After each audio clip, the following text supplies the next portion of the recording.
I'm Adaeze Feyisayo and you are welcome back to my channel. If you're new here, you're also welcome to my channel. And this is our first live stream of 2025 and it's happening during the Lunar New Year. Also, Happy New Year because a girl has been...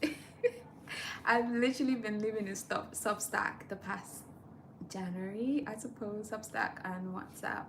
So it's really good to be back to YouTube. I took time off towards during the last quarter of the year. Last year, I was in my little lab formulating a body lotion and a body oil, which of course I've unveiled, I've shared with you through the newsletter. If you're not subscribed, go to the community tab. You see a link to the newsletter. Go and subscribe in my last post.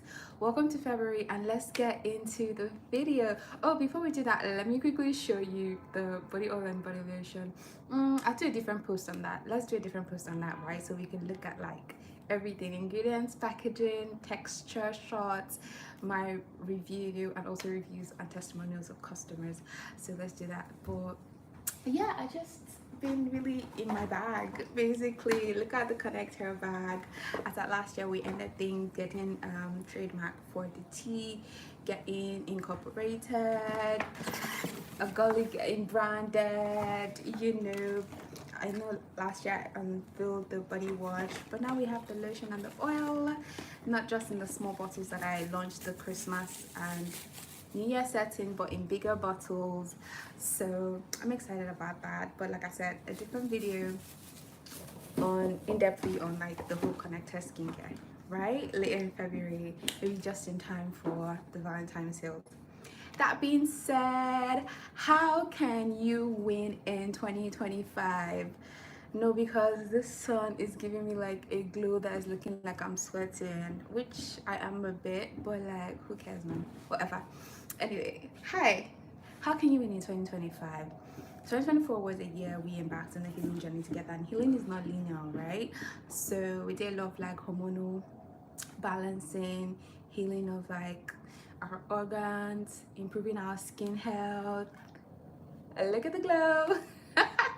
Improving our skin health, healing a lot of menstrual disorders, and for some of my customers, even healing PCOS and fibroid. Yeah, but there's one thing that was an important component that I always mentioned to everybody, which was emotional health. And January, so this video is more like a review of everything I've written in the newsletter in January, talking about emotional health. We're going to talk about how can you win in 2025 with better emotional health. Number one, we're going to go in depth into like what is emotional health and why is it important. I'm going to talk about what are even emotions, by the way, like how do they come about. And you know how we do it. I'll have links for resources in the video description. And lastly, we're going to talk about, I'll give you 2 ways with which you can heal any emotional wound or heartache. Let's get into the live stream. Okay, so to start things, you might wonder, what is emotional health, right? Emotional health refers to your ability to, number one, right, be aware of your emotions. Number two, to understand the emotions you're aware of. And number three, to be able to manage and express those emotions as is appropriate for your developmental age.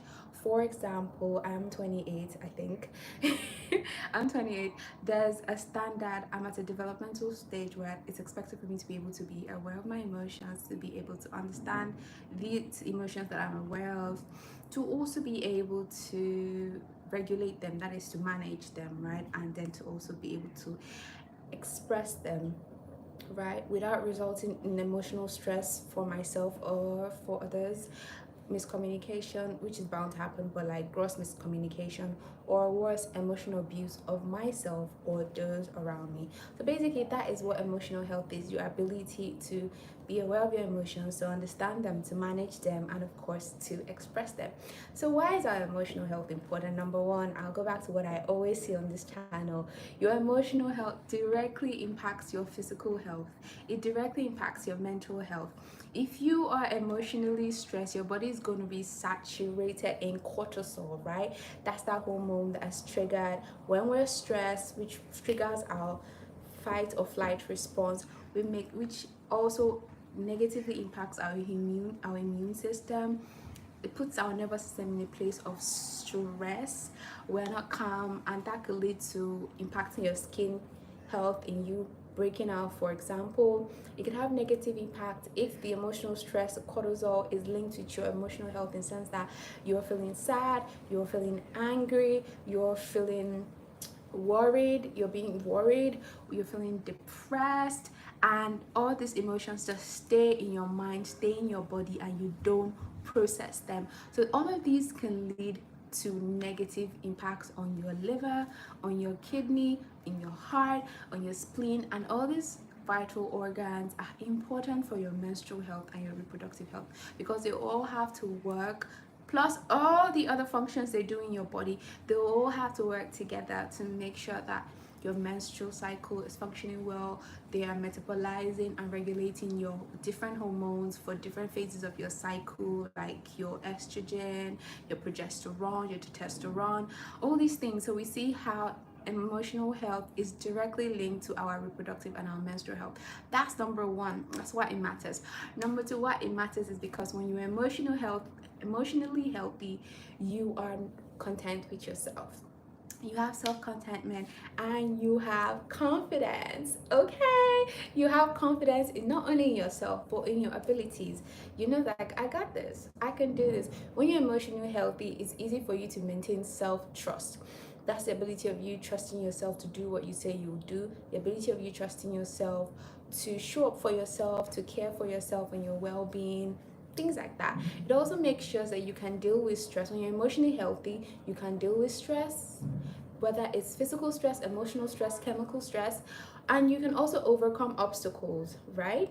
Also, another thing is, emotionally healthy people can maintain a balance between, like, their playtime, their work time, their personal life. They don't let one aspect of their life consume another aspect of their life. They try to keep things balanced, right? What else do you need to know about emotional? You know how we do this video essays, lectures thingy? I'm with my notes on my laptop, and I'll be referring to them in case you notice me looking down. Right. So emotionally healthy people, besides everything that I've mentioned, all of this, they have empathy, right, for others, not just themselves. They have empathy for others, and they're able to create positive relationships that are beneficial for themselves, right? So that being said, we can see all the ways which our emotional health matters. I've talked about stress and cortisol. I've talked about its relation to your reproductive health, and of course, there's relation to your skin. When we feel certain forms of emotions, maybe complex emotions, or things people call negative emotions, we see where, for example, it can influence us negatively to disregard our well-being, our self-care, which can lead to poor hygiene and skincare or skin health issues. Also impacts our confidence. Another thing about emotional health is directly tied to your financial state and your financial health. Just how I said, emotionally healthy people can maintain positive relationships. When you are emotionally healthy, it's easy for you to be reasonable with your finances, with your money, instead of just being rational. So that being said, I've defined what emotional health is, why it's important. Let's go into talking about certain things you should know about your emotions. Okay, so I'm gonna refer back to, like I said, this video is more or less, I'm just reviewing things I've shared on the Healing newsletter in January. I'm in my Ludio phase, so I'm in my review phase. Okay, stay with me, gems. Now, let's go into, like, certain things you should know about your emotions. Number one, emotions are not consciously controlled by us. So I know you've heard it, especially if you're a woman, like, oh, don't be emotional, right? Let's be logical here.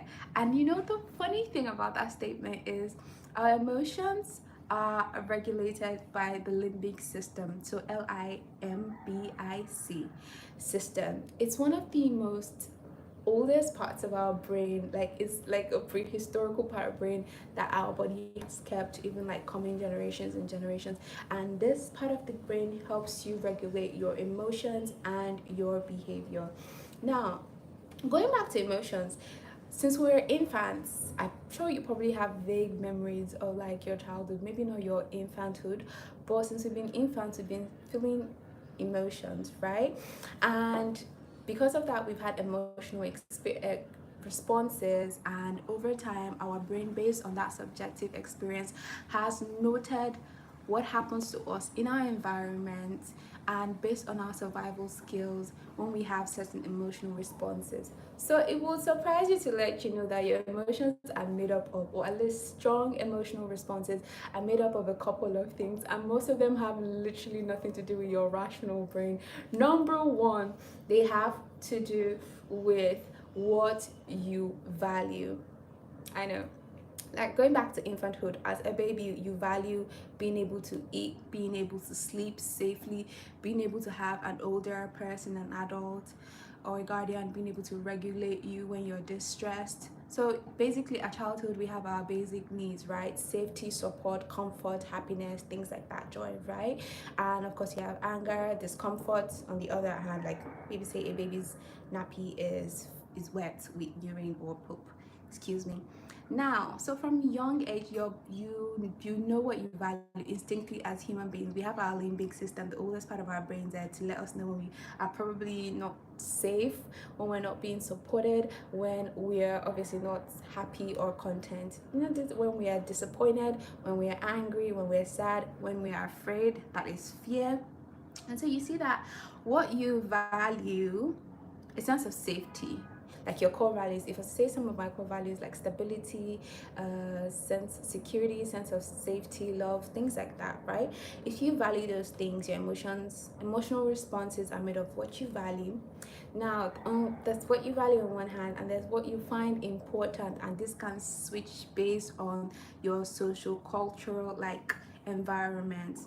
For example, while I value stability and safety and a sense of security, I could find myself in a place that is currently going through certain security issues, right? Or I might be experiencing gender discrimination. So what will be important for me in a certain social culture or social economic setting will dictate my emotional response, or will influence or makes up my emotional response, if that makes any sense. Another thing that makes up your emotional response is also your body's response. Like I said, we've been feeling emotions since we're infants, so our body has recorded our past subjective experiences and how we've had experiences linked to certain emotional responses we've had since we were babies. That's why you see when something happens, you just feel like crying. And you're like, I'm almost 30, girl. I'm not about to start crying in public in the supermarket. But like something happens and you just, it's like your responses, your emotional responses sometimes have nothing to do with what you're currently going on. Sometimes it is your body's response that it remembers from past similar experiences. Crazy, right? So I said emotions are made up of, number one, what you value, number two, what is important, number three, past subjective experiences. Subjective meaning specifically applied or experienced by you, right? You also have your body's responses. They make up like your emotional responses. For example, if you're afraid, your heartbeat is going to accelerate. You might have sweaty palms. If you're happy, you're probably more likely to smile more. Your heart could also accelerate too. If you are anxious, you might feel butterflies, the feeling of butterflies in the tummy, that type thing, yeah. So another thing that also makes up your emotional responses, like I said, is also your memories. So basically this is what you should understand about your emotions, but it makes up the cocktail of your emotions per se, your emotional responses. Emotional, I will still have an article. I'll go more in depth into that. If you want that, like, comment and let me know. Also share this live with somebody who needs to know all the on. Yeah, I'm just gonna sit in the sun and continue the conversation. Okay, yeah, so where are we? Let me see. So I basically talked about like emotions, what you should know about emotions, and why is all of this important? It's important because when it comes to making decisions, when it comes to cultivating self-compassion or a higher self-worth, being aware of your emotions, being aware of what does it mean to be, what are emotions, what do they mean, what current experiences do I need to be tapping in that moment, what emotion am I feeling in that moment, not a memory now. What physical response is my body giving right now? These help you be compassionate about yourself, also be empathic to the other person in the situation or whatever. Number two, it makes you have self-confidence because you understand, oh, this is how I'm feeling right now, this is what it means, these are past experiences I've had, and I had such responses. Was it beneficial to me? Should I respond this exact same way now?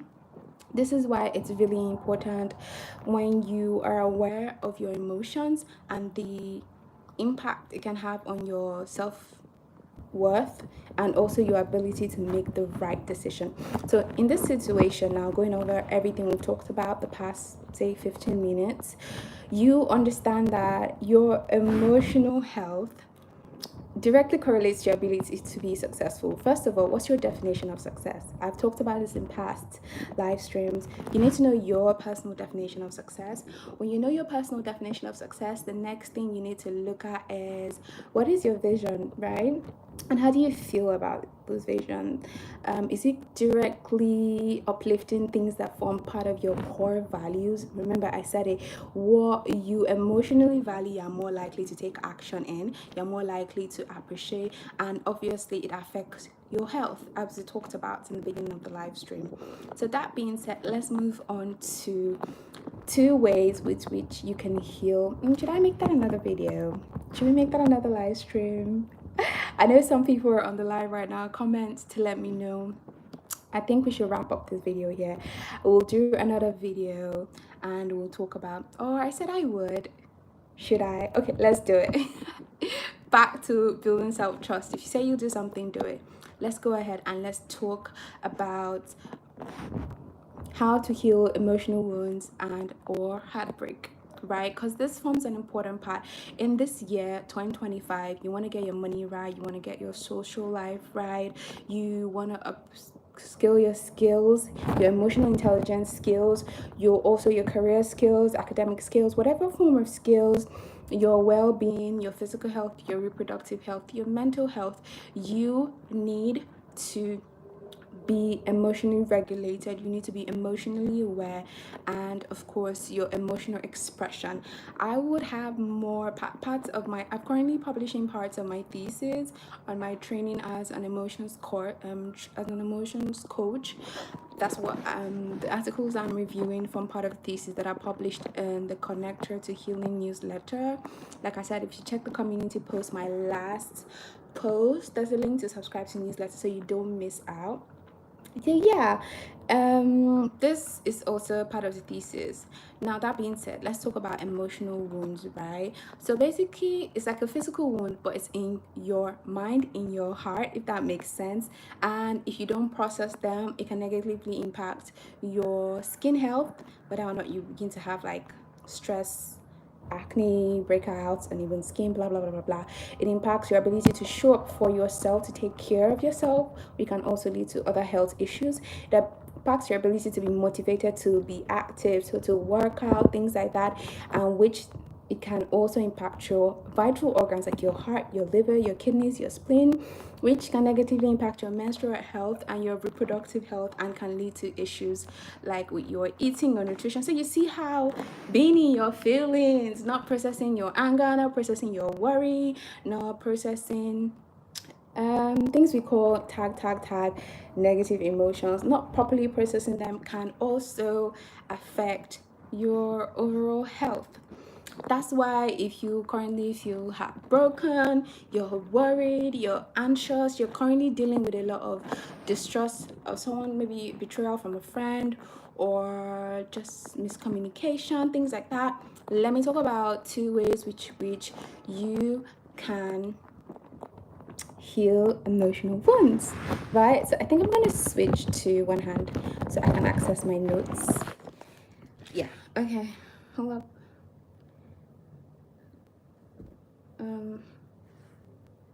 Girl is, I'm sitting in the sun, but the sun is cooking your girl, like melanin on fleek, but okay.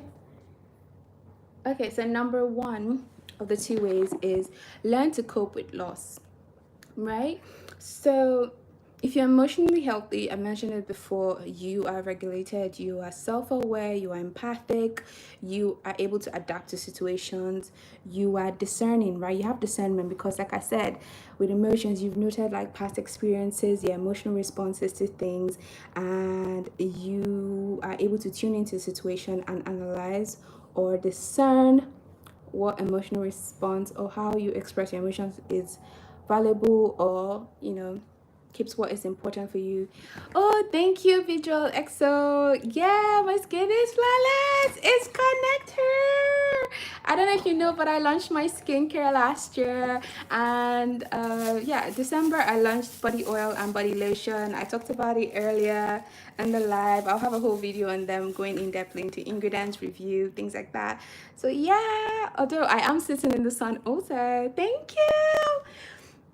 So, back to emotional health and conversation, right? Number one is you need to learn to cope with loss. And the first step to do that is you need to acknowledge the emotions you feel, right? So, you need to pinpoint the name of your emotions. If you Google emotions wheel, you will see a wheel that has a different types of emotions, the basic emotions, and then the complex secondary emotions, both positive and negative. It's always usually a colorful wheel. And then you need to be able to pinpoint what are you feeling, right? Say for example, you have something like anticipation. It's a core emotion, like a basic emotion, but under that you can have excitement. Then under that you could have something like feeling overwhelmed. So that's like how emotions. Yeah, I do Bejeweled EXO.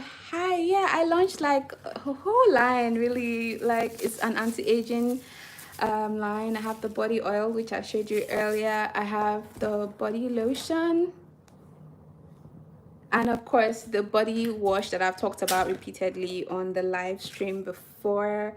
Last year, this January, I also brought out to the market their larger portions. Like I said, if you go to my last community post, you'll see a link to the newsletter, and the newsletter, there's detailed information about the products. I have product reviews, things like that. Thank you for checking out, and there's ways with which you can also experience them by purchasing, and ways to purchase. All right, thanks for joining the live.